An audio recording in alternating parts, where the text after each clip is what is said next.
দেশ সন্ধ্যা স্বাগত জানাচ্ছি আমি ফখরুল ইসলাম। রাজনৈতিক ঐক্যে কি ভাঙনের সুর, এই শিরোনামে কথা বলতে আমার সঙ্গে আলোচনা এবং বিশ্লেষণের জন্য দুজন অতিথি আছেন স্টুডিওতে। আমি একটু পরিচয় করাতে চাই। আমার সঙ্গে আছেন মোশাররফ আহমেদ ঠাকুর, বিশ্ববিদ্যালয়ের শিক্ষক ও রাজনীতি বিশ্লেষক। আছেন ফয়েজ আহমদ, প্রধান উপদেষ্টার সিনিয়র সহকারী প্রেস সচিব। দুজনকে স্বাগত জানাচ্ছি। আমি প্রথমে মোশাররফ আহমেদ ঠাকুর আপনার কাছেই প্রথমে আসি। সোহাগ হত্যাকাণ্ড, এর আগে মাহবুব হত্যাকাণ্ড, তার আগে সাম্য, অনেকগুলো হত্যাকাণ্ডের ঘটনা আমরা লক্ষ্য করেছি। দায়টা আসলে কার? রাজনৈতিক দায় কতটুক, সরকারের দায় কতটুক? ধন্যবাদ ফখরুল আপনাকে, আপনার দর্শক শ্রোতা, অপর বিজ্ঞ আলোচক। দেখুন, দায়টা আমাদের সবারই।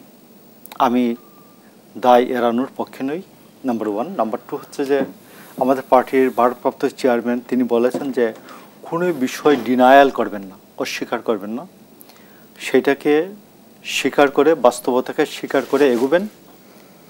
আমরা আপনাকে বলি যে দেখুন, যে মিটফোর্ডে যে সোহাগ হত্যাকাণ্ডটি হলো, এই হত্যাকাণ্ডের সাথে জড়িত কারা, সেটা তো নিশ্চয়ই এদের দৃষ্টান্তমূলক শাস্তি হবে। আমি গতকালও বলেছি, একটা টিভি শোতে বলেছে যে দ্রুত বিচার ট্রাইব্যুনালে, এবং এটা স্পেশালি যেহেতু অন রেকর্ড আছে এবং আমাদের এভিডেন্স অ্যাক্টে, সাক্ষ্য আইনে আমাদের ইতিমধ্যে এই ভিডিওকে নেওয়ার একটা স্বীকৃতি, একটা সংশোধন নিয়ে আসছেও এর মধ্যে। তো এই বেসিসে খুব অল্প সাক্ষ্য নিয়ে এটা রিজলভ করা যায়, মামলাটার বিচার করা যায়। তার আগে বলি যে এটা কেন হলো, এই যে এইটা এইরকম উন্মত্ত বর্বরতার বহিঃপ্রকাশ কেন হলো। আমি ওনার সাথে এর আগেও একটা শোতে ছিলাম, তো সেইখানে যে আমাদের এই যে মব সংস্কৃতি, মব ভায়োলেন্স, এটার বিরুদ্ধে আমি বলছি। আজকে আমি যে প্রায় মে মাস থেকে আমি বলে যাচ্ছি যে এই মব বন্ধ করা দরকার। আপনি জানেন যে ফেব্রুয়ারি মাসের 5 তারিখে যে মব হলো, এমনকি বহু জায়গায় হয়েছে। তার মধ্যে একটি জায়গা হচ্ছে যে সৈয়দ আশরাফ, সৈয়দ নজরুল ইসলামের ছেলে, তার বাড়িতে, সেখানে মব করে ওই বাড়িঘর ভাঙচুর করা হচ্ছে, লুটপাট করা হচ্ছে, বাড়ি বন্ধ করে আগুন লাগিয়ে দেওয়া হচ্ছে, 3 জন মানুষকে পুড়িয়ে হত্যা করে, কাজের লোক 3 জনকে পুড়িয়ে হত্যা করা হচ্ছে। এটা গণমাধ্যমে ওইভাবে আসেনি। সৈয়দ আশরাফ তো গত 10 বছরে কোনো যায় ঝামেলাতে ছিল না, যা আওয়ামী লীগের সাধারণ সম্পাদক ছিল, বাট সৈয়দ আশরাফ কোনো সন্ত্রাসী কার্যকলাপে ছিল না। এটা হয়েছে। আমাদের এটার উত্তরে আমরা যখন বলেছি, এটার উত্তরে কারা কি বলেছেন? প্রধান উপদেষ্টার প্রেস সচিব, মানে deputy chief adviser Shafiqul Alam, তিনি বললেন না না না না, ওটাকে আপনারা মব বলবেন না, ওরা হচ্ছে প্রেশার গ্রুপ। আর গর্তের ভিতরে যে লুকিয়ে ছিল 3 মাস জামাত ইসলামের বিরুদ্ধে কথা বলে তথ্য উপদেষ্টা মাহফুজ আর শফিক, এই জিনের বাদশাহ শফিক, জামাত ইসলামের যে সভাপতি, এই জিনের বাদশাহ 2 জন একই দিনে বলল যে বিপ্লবী ছাত্র জনতাকে মব বলা যাবে না। তো এই মব, এইগুলো হচ্ছে সংক্রামক ব্যাধির মতো। রাষ্ট্র যখন উস্কানি দেয়, রাষ্ট্র যখন আশ্রয় প্রশ্রয় দেয় সন্ত্রাসকে, মব সন্ত্রাসকে, তখন আপনার ছেলে না, আমার ছেলে না, উনার ছেলে, এটা বিষয় না। ও মনে করে রাষ্ট্র আমার পক্ষে আছে। এটা করলে কি হয়? রাজনৈতিক দলগুলো দেয় না? রাজনৈতিক দলগুলি, আমরা গত মে মাস থেকে আমার পার্টির চেয়ারম্যান, ভারপ্রাপ্ত চেয়ারম্যান তারেক রহমান পর্যন্ত বলছেন যে এই মব বন্ধ করতে হবে। অনেকেই আমাদেরকে কানে কানে বলেছেন মব হলে তো আপনাদের কোনো সমস্যা নাই, বিএনপির কারোর উপর তো মব হচ্ছে না, বিএনপির কারোর উপর তো মব হচ্ছে না ভাই। তো আমরা বলেছি আমার উপর না হোক, কিন্তু রাষ্ট্র তো এটা তো রাষ্ট্র, এটা রাষ্ট্রের দায়িত্ব হচ্ছে সবাইকে আপনার সিকিউরিটি, নিরাপত্তা বিধান করবে সবার। আর আমরা কেন বলি যে এই মব হলে নির্বাচন তত পিছিয়ে যাবে। রাষ্ট্র যদি স্থিতিশীলতায় না আসে, তখন নির্বাচন পিছিয়ে যাবে। আমরা মনে করি যে রাষ্ট্রের একটা স্থিতিশীল অবস্থায় আসা উচিত। আসবো আপনার কাছে।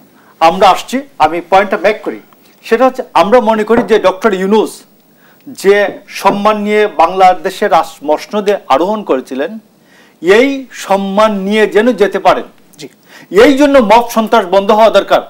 এই মব সন্ত্রাসকে উস্কানি দেওয়ার কারণে আজকে মিটফোর্ডে যে ঘটনাটি ঘটেছে, সাম্য হত্যা যে ঘটনাটি ঘটেছে, মাহবুব মোল্লাকে আমরা বহিষ্কার করেছিলাম খুলনার কুয়েটের একটা ঘটনা নিয়ে।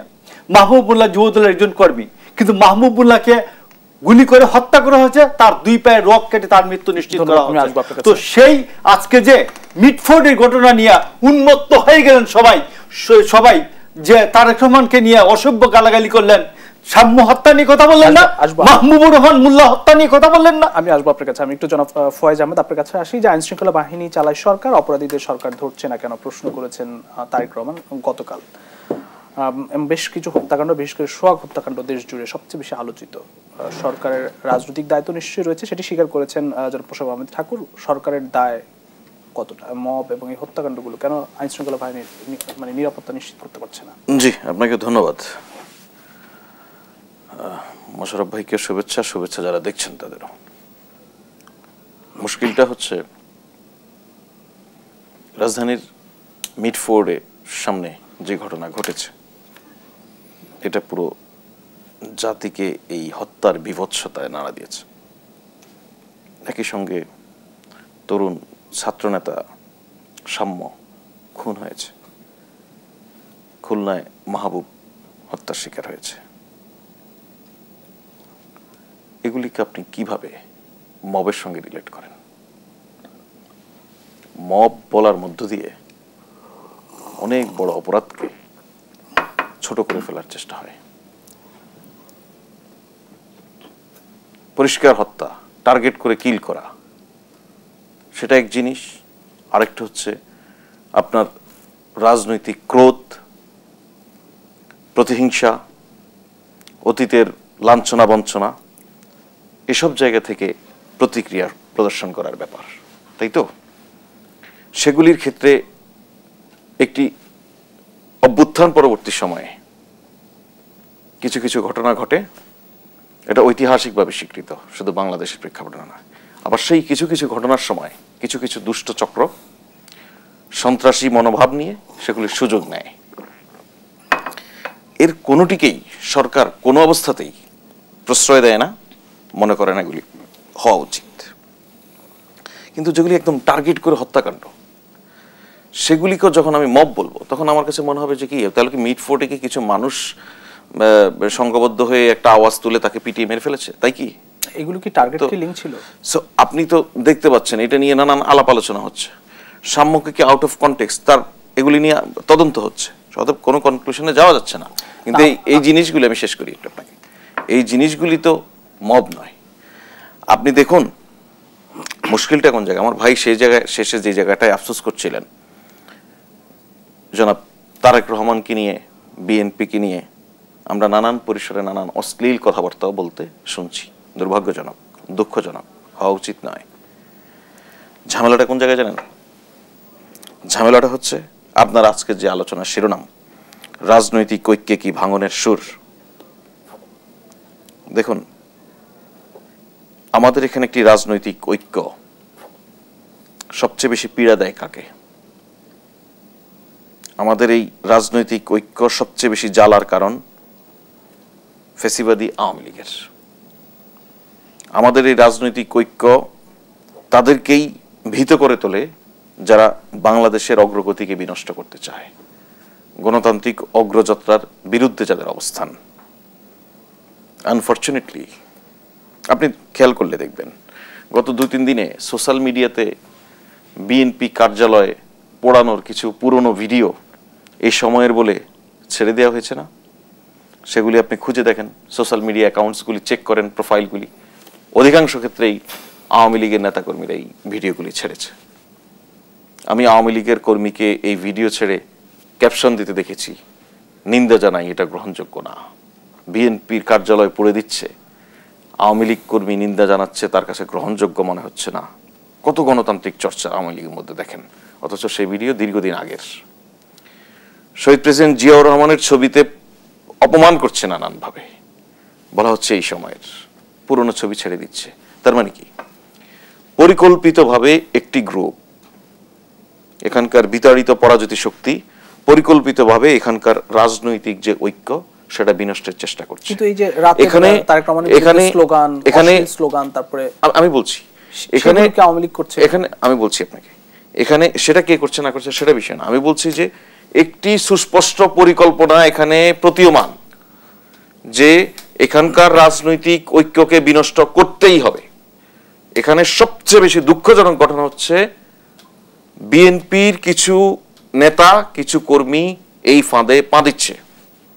কিন্তু আমরা তো বিএনপির কিছু নেতা কর্মী এই ফাঁদে বিভ্রান্ত হয়ে এমন এমন কথাবার্তা বলছেন যেগুলি আমাদের রাজনৈতিক ঐক্যে, রাজনৈতিক সম্মান এবং শ্রদ্ধাবোধের জায়গায় বিনষ্ট তৈরি করবে। আমি সেই জায়গায় ওনারা শুধুমাত্র যে তার নিজ দলের ক্ষতি করছেন তা নয়, ওনারা আমাদের এন্টায়ার ডেমোক্রেটিক যে প্রোগ্রেস সেই জায়গার ক্ষতি করছেন। এটা বিএনপির ওই নেতাকর্মীদেরকে আরো পলিটিক্যালি চিন্তা ভাবনা করে পা ফেলতে হবে যে এই সময়ে আমরা অন্য কারো হাতের খেলার পুতুল হয়ে যাচ্ছে কিনা। নিজ দলের না, শুধু দেখুন 5 আগস্টের পর থেকেই জনাব তারেক রহমান বারবার করে তার দলের নেতাদের কর্মীদেরকে সতর্ক করেছেন। অনেকেই সতর্ক হচ্ছেন না। উনি শুধুমাত্র এই বিশৃঙ্খলা জড়ানোর বিষয় না, নানান টুকটাক অপরাধে জড়িয়ে পড়ার বিষয় না, উনি নানানভাবে আকার ইঙ্গিতে বলছেন যে ষড়যন্ত্র থেমে নেই, বাংলাদেশ বিরোধী ষড়যন্ত্র চলমান।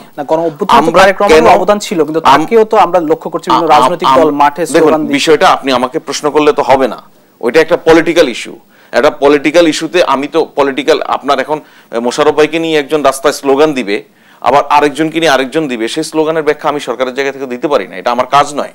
তো সেই জায়গায় আমি যাচ্ছি না। আমি আপনাকে পরিষ্কার বলছি, এই যে অসম্মানের জায়গাটা সৃষ্টি করা, আপনার এই সময়ে আমার এখানে যে কোনো বিবেচনায় আপনি চিন্তা করলে দেখবেন বিএনপি হচ্ছে সবচেয়ে বড় অভিভাবকের ভূমিকায়। সেই বিএনপিকে যখন অসম্মান অপমান করার মতো সুযোগ এখানে সৃষ্টি করে আমাদের নিজ নিজ রাজনৈতিক দুর্বলতার কারণে, এটা পলায়ন পর এবং বাংলাদেশের স্বার্থবিরোধী যেই স্বার্থান্বেষী শক্তি তাদেরকে উৎসাহিত করে এবং তারা এটাই চায়। মোশাররফ আহমেদ ঠাকুর, আপনার কাছে আমি আসি। এখন আসলে কিসের রাজনীতি চলছে? রাজনৈতিক ঐক্য কি ভাঙছে বলে মনে হচ্ছে, না ভেঙেছে? রাজনৈতিক ঐক্য ভাঙ্গার কতগুলো দায়িত্ব নিয়েছে কিছু লোক। আপনি দেখুন যে ইসলামী আন্দোলন, ফজু রেজু 2 ভাই লক্ষ লক্ষ হাজার হাজার মানুষের সামনে দাঁড়াইয়া একজন বলছে, মুফতি ফয়জুল করিম নাকি জানি, ও বলছে যে শেখ মুজিব, শেখ লুৎফর রহমান, আব্দুল হামিদ থেকে দরবেশ শেখ আব্দুল আউয়াল 1463 সালে বাংলাদেশে নাকি আসছিল এই সোনারগাঁয়।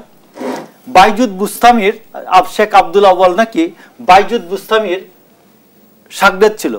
বাইজুদ বুস্তামি মারা গেছেন 800 খ্রিস্টাব্দে, আর ও বলল 1463 খ্রিস্টাব্দে বাইজুদ বুস্তামি সাগরেদ বাংলাদেশে আসছিল। এর নাম হচ্ছে মুফতি নাকি আবার ফজু না রেজু। তো হে নিচে দায়িত্ব বাংলাদেশের এই শেখ মুজিব বিরোধী যে এই যে আওয়ামী বিরোধী জাতীয় ঐক্য আছে, এই ঐক্য ভাঙ্গার দায়িত্ব নিচে হইল এই ফজু রেজু 2 ভাই। এবং এখানে দাঁড়াইয়াই বলতো শেখ মুজিব, বঙ্গবন্ধু শেখ মুজিব, তার পিতা শেখ লুৎফর রহমান, এবং এই 1463 সাল ইসাই সাল থেকে বাংলাদেশে আসছিল ওই তৈরি করতে, ইসলাম তৈরি করতে। তো একেবারেই মূর্খর এইটি এখন বাংলাদেশের রাজনীতির দায়িত্ব নিছে। আর ওর এখানে যায় জামাতের আমির জিনের বাদশাহ, ওর এখানে যায় এনসিপি। এনসিপি হচ্ছে হট ব্লাডি এনসিপি। এনসিপি হচ্ছে আধা লিটার 2 গ্লাস জামাত শিবির, আর 1 মুঠো ছাত্রলীগ, আর 1 চিমটি আন্দোলনকারী বাচ্চা, এটার নাম হলো এনসিপি। তো নাহিদ আর এইগুলো, এইটি জামাতের প্রোডাকশন না ছাত্রলীগের প্রোডাকশন, হয় জামাতের নতুবা ছাত্রলীগের প্রোডাকশন। এবং এইগুলোকে দিয়া ডক্টর ইউনূস মনে করেন এই এনসিপির এই বাচ্চা বাহিনীকে দিয়া উনি বাংলাদেশের রাষ্ট্র চালাইয়া উনি সফলভাবে বিদায় হবে। এই চিন্তা ভুল, এটা তাকে ভুলে যেতে হবে। এই এনসিপি কে দিয়া ডক্টর ইউনূস ইজ্জত নিয়ে বাংলাদেশ থেকে যেতে পারবেন না। জি ধন্যবাদ। আমি জনাব ফয়েজ আহমেদ আপনার কাছে শুনছিলাম আসলে রাজনৈতিক যে ঐক্যের কথা বলা হচ্ছে, আমরা অন্তর্বর্তী সরকারের প্রতি যে সবগুলো রাজনৈতিক দল যারা আন্দোলনে ছিল, অভ্যুত্থান করেছে, তাদের সমর্থন নিয়ে সরকার গঠিত হয়েছে। সেই জায়গায় যে রাজনৈতিক ঐক্য, একটু ঐক্যমত কমিশনও গঠিত হয়েছে, সংস্কার প্রক্রিয়াও চলছে, সেই ঐক্যের জায়গায় কি আসলে কতটা আছে? না দেখুন, একটা বিষয় হচ্ছে তো জাতীয় ঐক্যমত্য কমিশন তার কাজ যেটা করছে সংস্কারের বিষয়, সেটা একটা। আরেকটা বিষয় হচ্ছে যে একটি রাজনৈতিক ঐক্যের মধ্য দিয়েই একটা অভ্যুত্থানের ঘটনা ঘটেছে, ঐক্যের মধ্য দিয়ে সরকার গঠিত হয়েছে। সরকারকে সফল হতে হলো রাজনৈতিক ঐক্য। আবার আনফরচুনেটলি ধরুন আমার ভাই এখন যেভাবে কথাবার্তা বললেন, মানে উনি বলছেন যে প্রফেসর ইউনূস এনসিপিকে দিয়ে পার হতে চায়। দেন এই ধরনের কথাবার্তা, এই ধরনের কনসেপ্ট, এই ধরনের চিন্তা ভাবনার প্রতিফলন পলিটিশিয়ানদের মধ্যে চরমভাবে অন্যদেরকে অসম্মান করা, এগুলির কারণে আমাদের রাজনীতি অনেকদিন পে করতে হবে, লং রান।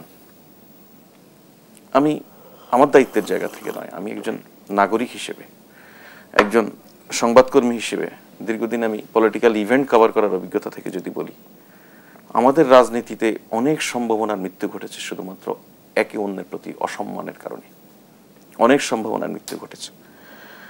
সুতরাং আপনি এই বাচনে, ভঙ্গিতে, আচরণে আমাদের রাজনৈতিক দলগুলি সাম্প্রতিক সময়ে একে অন্যকে কষ্ট দিচ্ছে বলে দেখা যাচ্ছে।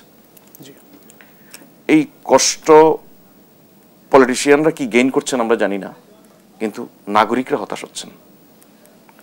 নাগরিকরা চরমভাবে হতাশ হচ্ছেন।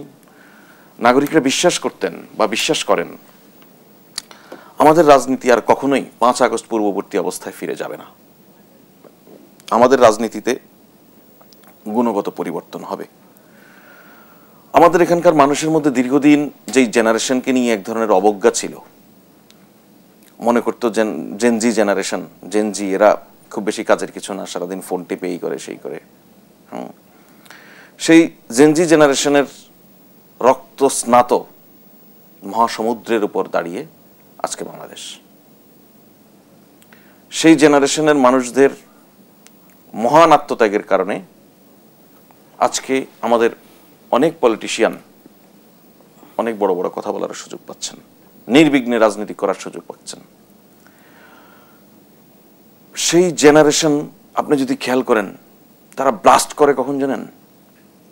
যখন অপমানিত হয়। শেখ হাসিনা গণভবনে বসে তার প্রেস কনফারেন্সে বলেছেন যে রাজাকারের নাতিপুতি। তারা এটা ভালোভাবে নেয়নি, তারা এটা তাদের প্রতি চরম অসম্মান, অপমান হিসেবে নিয়েছেন।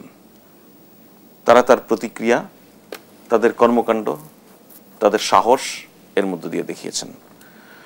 সুতরাং এটা একটা রাজনৈতিক আলাপ বা আমাদের রাজনৈতিক শিষ্টাচারের ব্যাপার, যে রাজনৈতিক নেতৃবৃন্দ কিভাবে একে অপরকে অ্যাড্রেস করবেন সেটা আমাদের বিষয় নয়। আপনি যেটা বলছেন যে ঐক্যমত্য কমিশনের আলোচনা, এখানে অত্যন্ত ইতিবাচক অগ্রগতি আমরা অলমোস্ট এভরিডে খেয়াল করি। যদি আজকের দিনেও ঐক্যমত্য কমিশনের যে বৈঠক, সেই বৈঠকের আউটকাম নিয়ে আপনি চিন্তা করেন, আজকের দিনেও আমাদের সবগুলি পলিটিক্যাল পার্টি দুটো বিষয়ে একমত হয়েছে। জরুরি অবস্থা জারি করার প্রয়োজন হলে রাষ্ট্রে সেটা কিভাবে করতে হবে, বিরোধী দলের মত নেয়ার বিষয় আছে, ক্যাবিনেটের অনুমোদনের বিষয় আছে। আমাদের রাজনৈতিক দলগুলি এই ঐক্যমতে এসেছেন যে আমাদের বিচার বিভাগকে কলুষিত করা বা বিচার বিভাগকে সরাসরি রাজনৈতিক হস্তক্ষেপ করে মানুষকে যে বিচারহীনতার মধ্য দিয়ে যেতে হয়, সে অবস্থা নিরসনের জন্য প্রধান বিচারপতি অ্যাপয়েন্টমেন্টের প্রক্রিয়াটি কেমন হবে সে বিষয়ে তারা ঐক্যমত্য এসেছে। আমাদের পলিটিক্যাল পার্টিগুলি তত্ত্বাবধায়ক সরকার ব্যবস্থার কিভাবে গঠিত হবে সে বিষয় নিয়ে ব্যাপক আলোচনা করছে। আশা করা যায় আগামী 2-1 দিনের মধ্যে সে বিষয়ে একটা ঐক্যমত্য আসবে। সুতরাং আমাদের ধরেন পলিটিক্যাল পার্টিগুলি সংবিধানের 70 অনুচ্ছেদের বিষয়ে এক ধরনের ঐক্যমত্য এসেছে। এরকম নানান ইস্যুতে বিচার বিভাগকে বিকেন্দ্রীকরণের বিষয়ে, বিচারের সেবা মানুষের দোরগোড়ায় কিভাবে পৌঁছে দেওয়া যায় সেই বিষয়গুলিতে নিয়ে আমাদের পলিটিক্যাল পার্টিগুলি ঐক্যমত্যে এসেছে। সুতরাং সেই জায়গা থেকে আমি যদি বলি, আমাদের পলিটিক্যাল পার্টিগুলির বাংলাদেশের গণতান্ত্রিক অগ্রযাত্রা, বাংলাদেশের একটি গণতান্ত্রিক সংবিধানের যে স্বপ্ন, সেই স্বপ্নের পথে অনেক অনেক ক্ষেত্রে আমি বলবো বাস্তবিক যেই অবস্থা, বাস্তবতা মাথায় রেখে যে প্রত্যাশা অনেক রকম হয়। একটা প্রত্যাশা হচ্ছে আপনি কোনো বাস্তবতা মাথা না রেখেই অনেক কিছু প্রত্যাশা করবেন, সেটা আমাদের নাগরিকদের, আমাদের দেশের এই প্রবণতা আছে। মানুষ খুব ইমোশনাল, অনেক কিছু প্রত্যাশা করে বাস্তবতা মাথায় না রেখে। সো আমি বলবো যে বাস্তবিক অবস্থাকে বিবেচনায় রেখে যে প্রত্যাশা, সেই প্রত্যাশার তুলনায়ও অনেক বেশি অগ্রগতি হচ্ছে এই প্রক্রিয়ায়। আশা করা যায় রাজনৈতিক দলগুলির ঐক্যমত্যের ভিত্তি দিয়ে একটা চমৎকার জুলাই চার্টার রচিত হবে, সেটা বাংলাদেশের ভবিষ্যৎ গণতান্ত্রিক ব্যবস্থাকে সমৃদ্ধ করার ক্ষেত্রে বড় ধরনের ভূমিকা রাখবে। আর আপনি এই ঐক্যমত্য কমিশনের বাইরে গিয়ে যদি রাজনৈতিক দলগুলির আলাপ আলোচনা বা বাহাসে নানান ধরনের বিরোধিতার কথা বলেন, সেটাকে আমি জাস্টিফাই করি যে 5 আগস্ট পূর্ববর্তী সময়ে যেরকম সবগুলি রাজনৈতিক দল ন্যূনতম ঐক্যমত্যের ভিত্তিতে ফেসিবাদী ব্যবস্থার যে আইকনিক ফিগার শেখ হাসিনার বা তার ক্যাবিনেটের পতনের জন্য যেভাবে ঐক্যবদ্ধ হয়েছিল, 5 আগস্ট পরবর্তীতে সবগুলি রাজনৈতিক দল ওই বিবেচনায় ওইভাবে ঐক্যমত থাকবেন না, একসঙ্গে থাকবেন না। কেন থাকবেন না? কারণ হচ্ছে প্রত্যেকটি রাজনৈতিক দলের নিজ নিজ এজেন্ডা রয়েছে, প্রত্যেকটি রাজনৈতিক দলের নিজ নিজ মতাদর্শ রয়েছে, তাদের একে অপরের প্রতিদ্বন্দ্বী ভোটের মাঠে অ্যাটলিস্ট। তো এই অবস্থায় তো সবাই একই স্বরে একই সুরে কথা বলবে না। সেই বিবেচনার জায়গা থেকে সবাই তার নিজ নিজ দায়িত্ব রাজনীতি করছে। সেই বাহাস কখনো কখনো আমাদেরকে হতাশার মধ্যে নিমজ্জিত করে, আবার সেই বাহাস কখনো কখনো আমাদেরকে রাজনৈতিক সমৃদ্ধিরও ইঙ্গিত দেয়। সুতরাং সেই জায়গা থেকে আমি বলবো, তখনই আমি রাজনৈতিক ঐক্যকে ঝুঁকির মধ্যে মনে করব যখন দেখব আমাদের এই পলিটিক্যাল পার্টিগুলি তারা বাংলাদেশের গণতান্ত্রিক অগ্রযাত্রা এবং বাংলাদেশের সার্বভৌমত্বের জন্য কোনো হুমকি আসলে সেই হুমকির ক্ষেত্রে নিজেরা এক না থেকে ভিন্ন ভিন্ন জায়গায় অবস্থান নেন। তখন সেটা ঐক্যের জন্য একটা ঐক্য হুমকির মুখে আমি বলবো। আদারওয়াইজ যেই পলিটিক্যাল বাহাস টাহাস এগুলি হচ্ছে, এগুলিকে আমি রাজনৈতিক ঐক্যের জন্য বড় হুমকি বলে কিছু মনে করি না। আমরা রাজনৈতিক দলগুলোর মধ্যে যে চরম বিরোধপূর্ণ দিকে কতটা যাচ্ছে আমি এখনো আপনারা হয়তো বলতে পারবেন, কিন্তু সেই দিকে গেলে আসলে আমাদের যে নির্বাচন বা আপনারা যে নির্বাচন, সেখানে আমি আপনাকে একটা ইন্টারেস্টিং, এটা তো কোনো ফ্যাক্টস দিয়ে আপনাকে আমি কিছু বলতে পারবো না, কিন্তু একটা ইন্টারেস্টিং জিনিস আপনাকে আমি বলি। সেটা হচ্ছে, আমি আগেও বলেছি যে আমাদের পলিটিক্যাল পার্টিগুলির পারস্পরিক দূরত্ব বাড়ানোর জন্য এখানে এক ধরনের পরিষ্কার ষড়যন্ত্র আছে। পরিষ্কার আওয়ামী লীগ এবং তার আরো কিছু কিছু মিত্ররা নানান প্রক্রিয়ার মধ্য দিয়ে আমাদের পলিটিক্যাল পার্টিগুলিকে প্রতিনিয়ত মুখোমুখি দাঁড় করানোর চেষ্টা করে। এটা ইমিডিয়েটলি আমাদের কাছে খুব আশঙ্কার কারণ হতে পারে, আমরা এটা দেখে ভয় পেতে পারি।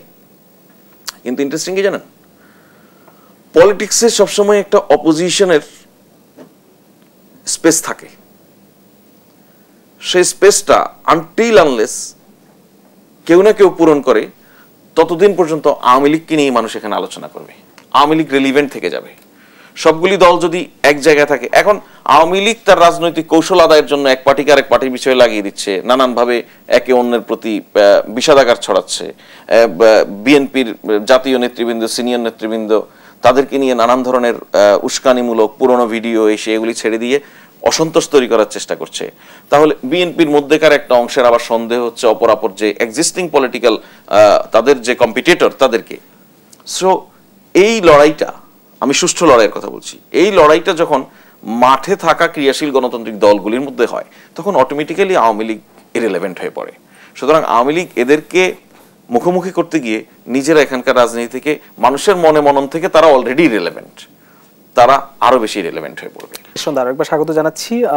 আমি সরাসরি জনাব মোশাররফ আহমেদ ঠাকুর আপনার কাছে আবারও আসি। ক্ষমতার ভাগবাটোয়ারা ছাড়া সংস্কারে তাদের সমর্থন মেলেনি, একথা নাহিদ ইসলাম বলেছেন। আমরা নিশ্চিত না আসলে কোন দলকে বা কাদেরকে উদ্দেশ্য করে বলেছেন। আরেকটি বিষয় হচ্ছে যে তারা এমনও বলছেন যে লেভেল প্লেইং ফিল্ড নেই, এবং সম্প্রতি আমরা যেসব অস্থিরতা আমরা লক্ষ্য করছি, রাজনৈতিক অস্থিরতা, এই সব কিছুকে নির্বাচন কেন্দ্রিক বলে মনে হয় আপনার কাছে? অল্প বয়সে পাকনামি ভালো না, অল্প বয়সে ফেঁকে গেছে তো, মন্ত্রিত্ব করে আসছে, যাদের পিয়ন হওয়ার যোগ্যতা অর্জন করে নাই, এদের উপর এদের সার ডাক শুনে আসছে, তো এই জন্য বেশি পাকনামি হয়েছে। বুঝে, রাষ্ট্র বুঝে, ক্ষমতা বুঝে, লেভেল প্লেইং ফিল্ড বুঝে, কোনো কিছুই জানে না। এবং আমি তো এদের কোন দোষ দেই না, ডক্টর ইউনূসের দোষ দেই যে ডক্টর ইউনূসকে সবাই সম্মতি দিচ্ছে, উনি তার ক্যাবিনেট কলিগ হিসাবে এদেরকে নিয়েছেন। আমি আপনাকে বলি ডেমোক্রেটিক এসেন্স কি? ডেমোক্রেটিক এসেন্স বলে যে আপনি যোগ্য লোককে যোগ্য জায়গায় দায়িত্ব দিবেন। আপনি দেখুন আমার ভাই ফয়েজ আহমেদ, ফয়েজ ভাই, উনি অনেকগুলো ঐক্যমতের কথা বললেন। ঐক্যমত কমিশনের যে লোকটাকে দায়িত্ব দেওয়া হয়েছে, এই লোকটার যোগ্যতা নিয়ে আমি কথা বলার আগে এই জায়গায় কে কে যাওয়া উচিত, বিএনপি কাকে সেট করছে ঐক্যমত কমিশনে, সংবিধান এবং আইন, এই যে জরুরি অবস্থা এন্ড আদার্স, এইগুলো নিয়ে এটা প্র্যাকটিসের বিষয়। কনস্টিটিউশন সাহিত্য না, এটা হচ্ছে প্র্যাকটিসের জিনিস। তো সেইখানে কাকে দিয়েছে যে ঢাকা বিশ্ববিদ্যালয় থেকে LLB LLM করেছে, যার কনস্টিটিউশন মুখস্থ 152 আর্টিকেল, যার ফৌজদারি কার্যবিধি মুখস্থ, যার দণ্ডবিধি মুখস্থ, যার সাক্ষ্য আইন মুখস্থ। এইরকম একজন মানুষকে দিয়েছে যে এরশাদের আমলে আর্মির পিটানি খাইছে মিছিলে থেকে, তারপরে সে BCS হয়েছে, ম্যাজিস্ট্রেসি করছে, প্র্যাকটিস করছে, প্র্যাকটিসিং লাইফে। তারপরে এসে প্রধানমন্ত্রীর APS হিসাবে উনি কাজ করছেন, প্রধানমন্ত্রী হিসেবে 5 বছর, 91 থেকে 96। তারপরে 96 থেকে 2001 পর্যন্ত উনি MP ছিলেন, 2001 থেকে 2006 পর্যন্ত উনি মন্ত্রী ছিলেন। তো একটা মানুষের 15 বছরের পার্লামেন্টে যা আসা যাওয়ার প্র্যাকটিস আছে, 5 বছর MP, 5 বছর মন্ত্রী, সেই লোকের নাম হচ্ছে, এবং উনি মাঝখানে আমলা হওয়ার আগে উনি করেছেন, এই যে প্র্যাকটিসও করেছেন আইনজীবী হিসাবে।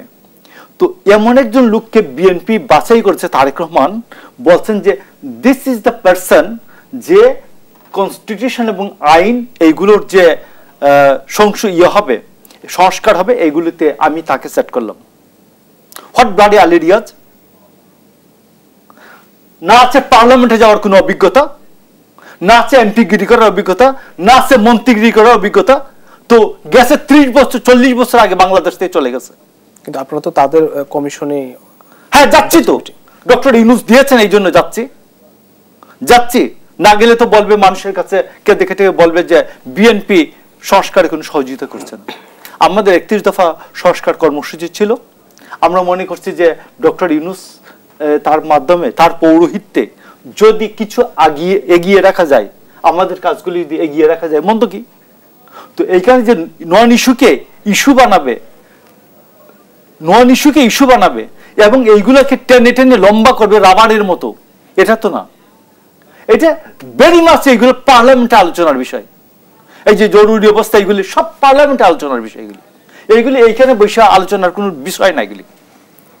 এইগুলো পার্লামেন্টে প্র্যাকটিস, যারা প্র্যাকটিসিং লাইফে 20-30 বছর ধরে পার্লামেন্টে ছিল, পার্লামেন্টে শিখেছে সিনিয়রদের কাছ থেকে। তো এইগুলো আদালতের বিষয়। তো আমি আপনাকে বলি, এইখানে লিটারেচার সাহিত্য লেখা, আর আইন সাহিত্য না। আইন হচ্ছে জীবনের একেবারে প্র্যাকটিক্যাল কিছু বিষয়। এগুলিকে সংস্কার কমিশনে অনর্থক আনা হচ্ছে। এবং আপনি দেখবেন যে জাতীয় ঐক্যমত কমিশনে যেটা ইস্যুই ছিল না, যেটা এজেন্ডায় নাই, পিআর, ওইটা নিয়ে আজকেও দেখলাম ফয়জুল করিম, ওই যে হাত পাকা ফয়জুল করিম বাতাস দিচ্ছে পিআর নিয়ে। তো সেইখানে লোকজন তো যাচ্ছে। সরকার যাদের উপর নির্ভর করে, শোনা যায় মানুষে বলে, যারা দুর্মূর্খ, যারা একটু, সব মানুষই তো সুশীল না, কিছু মানুষ তো মনে করে যে যাদের উপর এই সরকার নির্ভর করে আছে, এদের কাছে গিয়ে বসে থাকে। তো এই জন্য আমি বলছি যে ডেমোক্রেটিক এসেন্সটা হচ্ছে যে যেখানে দায়িত্ব পাওয়ার যোগ্যতা আছে প্র্যাকটিক্যালি, তাকে ওই জায়গায় সেট করবেন। দেখেন সালাউদ্দিন আহমেদের সাথে একজন সাবেক আমলা দেওয়া হচ্ছে, যিনি ERD সচিব ছিলেন, ইসমাইল জবিউল্লাহ। তার সাথে আরেকজন ব্যারিস্টার দেওয়া হচ্ছে, সুপ্রিম কোর্টের most busy practising lawyer Ruhul Quddus Kajal. তো আমাদের এরা যায় কি, আপনি দেখেন সালাউদ্দিনের সমকক্ষ এই এই জাতীয় ঐক্যমত্য কমিশনে যায়, একজনকে দেখান সালাউদ্দিনের এই কম্বিনেশনটা। লো আছে, আমলার অভিজ্ঞতা আছে, এমপির অভিজ্ঞতা আছে, মন্ত্রীর অভিজ্ঞতা আছে, প্রধানমন্ত্রীর সাথে 5 বছর পার্লামেন্ট যাওয়ার অভিজ্ঞতা আছে। ওনাকে চিনেন সবাই। সেখানে আমি আপনাকে বলছি, যারা যায় এদের পার্লামেন্টের অভিজ্ঞতা একমাত্র সৈয়দ আব্দুল্লাহ মোহাম্মদ তাহেরের পার্লামেন্টে যাওয়ার অভিজ্ঞতা আছে, আর পার্লামেন্টে যাওয়ার কারো অভিজ্ঞতা নেই। তো এরা গিয়ে ওখানে জ্ঞান দেয়, জাতিকে জ্ঞান দিচ্ছে, আর এই জ্ঞান আমরা প্রতিদিন গিলছি। ধন্যবাদ। আমি জনাব ফয়েজ আহমেদ আপনার কাছে আসি। দেশে রাজনৈতিক অস্থিরতা যেমন দেখছি, আইন শৃঙ্খলা পরিস্থিতিতেও একটু অস্থিরতা কাজ করছে, সেই জায়গায় স্বস্তি কি ফিরবে সরকার? সেই স্বস্তির জায়গায় নিতে পারবে? ডেফিনেটলি। ফার্স্ট অফ অল হচ্ছে আপনি যে নাগরিক হিসেবে কনসার্নটা খুব জরুরি। কনসার্ন আছে, ফাইন। সরকারের জায়গা থেকে সরকার স্ট্রাইং, এবং সত্য কথা বলতে একটা মার্ডার বা একটা ঘটনা সোসাইটিতে অনেক সেন্সেশন ক্রিয়েট করা মানেই একই ঘটনা সোসাইটিতে অনেকগুলি একসঙ্গে ঘটছে তা নয়। আপনি যদি রেশিও দেখেন আমাদের, কিন্তু আমি কোনো হত্যাকাণ্ডকে, কোনো অপঘাতজনিত মৃত্যুকে আমি কোনোভাবেই জাস্টিফাই করছি না, কিন্তু আমাদের মতো একটা এই 18 কোটি মানুষের দেশে নানান, আমরা জেনারেল ক্রাইম বলে একটা টার্ম আছে, ক্রাইম থাকে সোসাইটিতে, এটাকে নিয়ন্ত্রণে রাখতে হয়। তো যখন খুব নিয়ন্ত্রণে রাখা হয়েছিল, সে সময়ও গড়ে দিনে বাংলাদেশে 9 থেকে 10টি হত্যাকাণ্ডের ঘটনা ঘটত। এখন গত 6 মাসে সেটি হয়তো 11টি। আমরা আজকে একটা কাগজের রিপোর্ট দেখেছি, 11টি হত্যাকাণ্ড গড়ে হচ্ছে। এটা আমাদেরকে নিয়ন্ত্রণ করতে হবে, কোনো সন্দেহ নাই। একই সময় আমাদেরকে মাথায় রাখতে হবে, আসলেই এই সরকার যে ক্যাপাসিটি নিয়ে কাজ শুরু করেছে এটা অত্যন্ত কঠিন। আমি আপনাকে রেফারেন্সের জন্য একটা কথা বলি, এটা খুব ইন্টারেস্টিং। আমার ভাই বুঝতে পারে যে কন্ট্যাক্ট কিলিং হয় না সোসাইটিতে, একদম পেশাদার খুনি, এরা কন্ট্যাক্ট কিলিং করে, নানান কিছু করে। এই খুনিরা কন্ট্যাক্ট কিলিং এর জন্য কিছু সময় বেছে নেয়, ইলেকশনের সময়টা বেছে নেয়। ইলেকশনের সময় একটি হত্যাকাণ্ড ঘটে গেলে সেটাকে এইভাবে দেখাবে যে এটা রাজনৈতিক বা নির্বাচনী সহিংসতায় খুন, অথচ কিন্তু এটার জন্য সে হয়তো 2 বছর 3 বছর ধরে ওয়েট করে, হয় লোকাল কমিটি ইলেকশনের সময়, নাহলে ন্যাশনাল ইলেকশনের সময়। অর্থাৎ সোসাইটিতে যখনই কোনো ধরনের এক ধরনের ভালনারেবিলিটি তৈরি হয়, সেই সময় এই পূর্ব শত্রুতার যে খুনগুলি, জমি জমা সংক্রান্ত খুন, নানান কিছু, এগুলি সুযোগ হিসেবে নেয়। ধরুন এক্সাম্পল হিসেবে দেই, বড় ভাইয়ের সঙ্গে ছোট ভাইয়ের শত্রুতা। বড় ভাইয়ের শ্বশুর বাড়িতে গিয়ে ছোট ভাই আক্রমণ করেছে, গিয়ে ধরেন একটা 4-5 জন নিয়ে যে আক্রমণ করেছে, এই বাড়ি আওয়ামী লীগ, এই বাড়ি আওয়ামী লীগ, এভাবে। এটাও তো একটা পরিকল্পিত অপরাধ। এখন আপনি সোসাইটিতে যে প্রচুর মব বলে আলোচনা হচ্ছে না, সে ওটাকে মব বলে চালিয়ে দেওয়ার চেষ্টা করবে। সুতরাং ভালনারেবিলিটির সুযোগ নানান সময় অপরাধীরা নেয়, এ বিষয়ে সরকার সচেতন। মাননীয় স্বরাষ্ট্র উপদেষ্টা আজকে ঘোষণা করেছেন যে ব্যাপক অভিযান পরিচালনা হবে। আর যেহেতু সরকার নির্বাচনের প্রস্তুতি নিচ্ছে, সেহেতু একটি সুষ্ঠু এবং ভয়ভীতিহীন নির্বাচনের পরিবেশ সৃষ্টি করার জন্য যে ধরনের কার্যক্রম গ্রহণ করা দরকার, সেগুলি নিয়ে সরকার আন্তরিকভাবে কাজ করছে। আশা করি আমরা এতে সাফল্য পাবো। নির্বাচন নিয়ে আপনারা সর্বশেষ সংবাদ সম্মেলন, আপনারা যে প্রস্তুতি নিয়ে সংবাদ সম্মেলনটি করেছেন, সেখানে বলেছেন যে ফেব্রুয়ারিতে হতে পারে, এপ্রিলে হতে পারে, এবং রাজনৈতিক দলগুলো চাচ্ছে যে আসলে স্পেসিফিক কোন মাসে হবে। আসলে রাজনৈতিক দলগুলি চাচ্ছে বলেই তো এটা বলা। রাজনৈতিক দলগুলির সঙ্গে এই বিষয়ে পর্যাপ্ত আলাপ আলোচনা আছে, সরকারের পর্যাপ্ত আন্ডারস্ট্যান্ডিং এর জায়গা রয়েছে। রাজনৈতিক দলগুলিতে এই নিয়ে কোনো সন্দেহ সংশয়ের জায়গা নেই। ইভেন আমি আপনাকে যদি বলি যে আমাদের সর্বশেষ প্রেস কনফারেন্সে যেখানে আমরা বলেছি যে ডিসেম্বরের মধ্যেই প্রয়োজনীয় প্রস্তুতি শেষ করার জন্য মাননীয় প্রধান উপদেষ্টা স্বরাষ্ট্র মন্ত্রণালয়ের সংশ্লিষ্ট দপ্তরগুলিতে নির্দেশনা দিয়েছেন, তার পরদিন একটি অনুষ্ঠানে বিএনপি মহাসচিব মির্জা ফখরুল ইসলাম আলমগীর বলেছেন তারা এতে অত্যন্ত খুশি, সন্তুষ্ট।